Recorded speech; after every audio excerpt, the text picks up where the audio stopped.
আজকে পৃথিবীতে সমগ্র দুনিয়ার মধ্যে এই মুসলমানের আল্লাহর কথা শোনার পরেও চুপ থাকার যে এই গুণটা, এই নাপাক গুণটা, এই নিস্তব্ধতাকে এখতিয়ার করার মতো জঘন্যতম এই কাজটা গ্রহণ করার কারণেই আজকে শতাধিক দেশে দেশে প্রান্তে প্রান্তে লোকালয়ে আড়ালে সর্ব জায়গাতে আজকে মুসলমান নির্যাতিত। কথা বলেন ঠিক কিনা?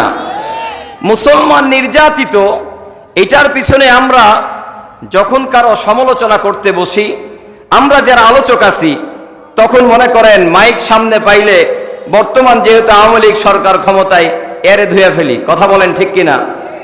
মেয়র আছে, ওরে ধুয়ে ফেলি, চেয়ারম্যান সাহেব থাকবে, ওরে ধুয়ে ফেলি।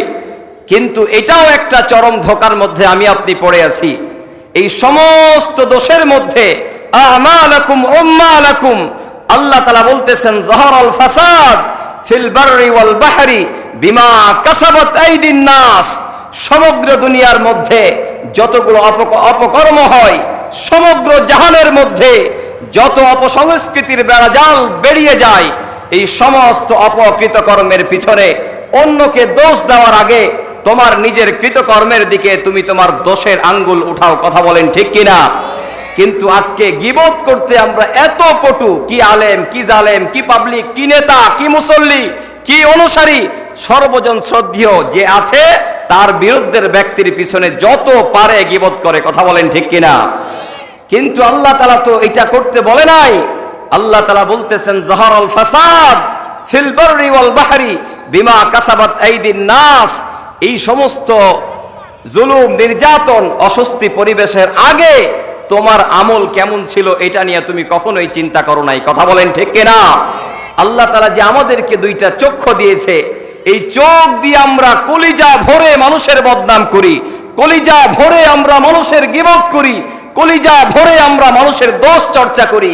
কিন্তু এই চোখের যে হক, এই চোখের যে আমানত, এই আমানতের মধ্যে উত্তম একটা আমানত হলো মালিকের দেওয়া দুইটা চক্ষু দিয়ে, এক চোখ দিয়ে আপনি আপনার জীবনের দোষগুলাকে বর্ণনা করবেন, অন্য চোখ দিয়ে আপনি মুন্সি, মোল্লা, হাজি, গাজীর ভালো গুণগুলাকে দেখবেন।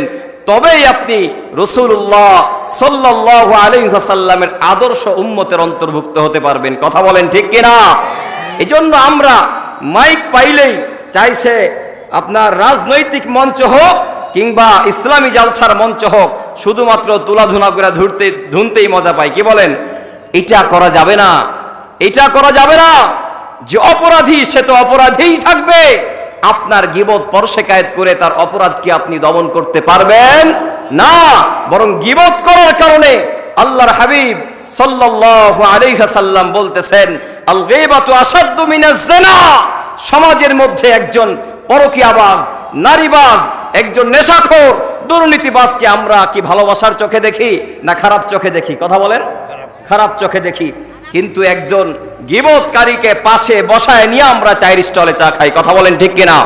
কিন্তু আল্লাহর হাবিব বলেছে একজন জিনাকারীর চাইতেও জঘন্যতম ব্যক্তি হলো যে অন্যের দোষ চর্চা করে। অথচ আমরা বেখেয়াল, বেখবর আমরা। এজন্য উপস্থিতি, আমাদের দিন শিখতে হবে আকল দিয়ে, দিন জানতে হবে, বুঝতে হবে বিবেক দিয়ে।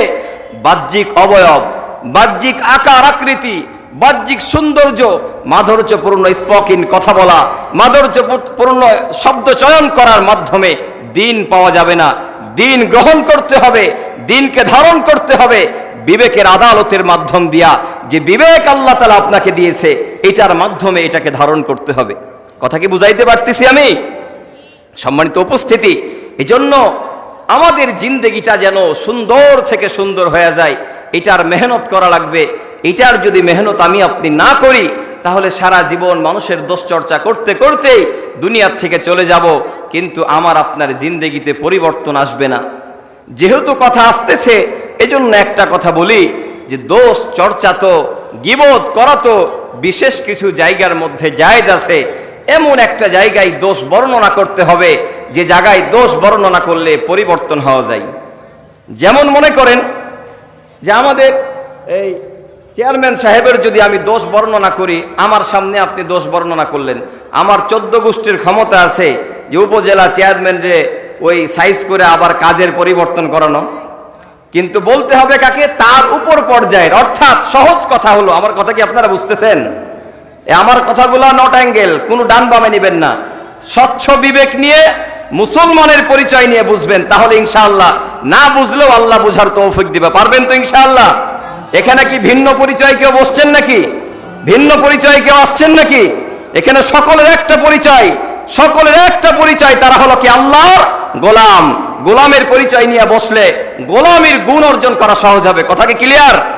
তো দেখেন, সন্তানের গীবত যদি বা সন্তানের দোষ চর্চা যদি বাবার কাছে করেন, তাহলে বাবা সন্তানকে শাসন করে, বেত্রাঘাত করে, ধমক দিয়ে সন্তানের ওই দোষ থেকে ফিরিয়ে নিয়ে আসা সম্ভব। কথা বলেন ঠিক কিনা?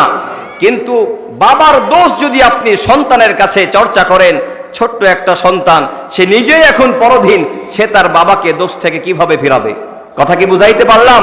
এজন্য আমি এই দিকে যাচ্ছি না। এই জন্য দোষ চর্চার যে শরীয়ত সুন্দর একটা মাধ্যম দিয়ে দিয়েছে, এই মাধ্যমগুলা কিন্তু ওলামা ইকরামের থেকে জানতে হবে, না কোনো পাতি নেতার থেকে জানতে হবে। কথা বলেন না কেন? যে আমার নেতা মঞ্চে মাইক পাইলে তো অমুকরে ধুয়া যায়, নেতার অবর্তমানে আমিও মাইক পাইলে অমুকের 14 গোষ্ঠী উদ্ধার করে দিব, এরকমটা করবেন নাকি? মনে রাখবেন, এই মিঠাপাড়া গোরস্থানে নেতা ফর্মালিটি মেনটেনের জন্য জানাজায় উপস্থিত হবে। মিঠাপাড়া গোরস্থানে 3.5 হাত মাটির নিচে যখন দাফন করা হবে, পৃথিবীর কোন নেতা আপনার সওয়াল জবাবের জন্য আসবে না। অতএব নেতার পিছনে দৌড়াও, বিবেকের আদালত থেকে দৌড়াও, নেতার পিছনে ওই পরিমাণ সময় দাও যেই পরিমাণ সময় ব্যয় করলে তোমার আখিরাত নষ্ট না হয়ে দুনিয়ার পার্থিব কিছু অসাইল হাসিল হয়। কথা বলেন ঠিক কিনা?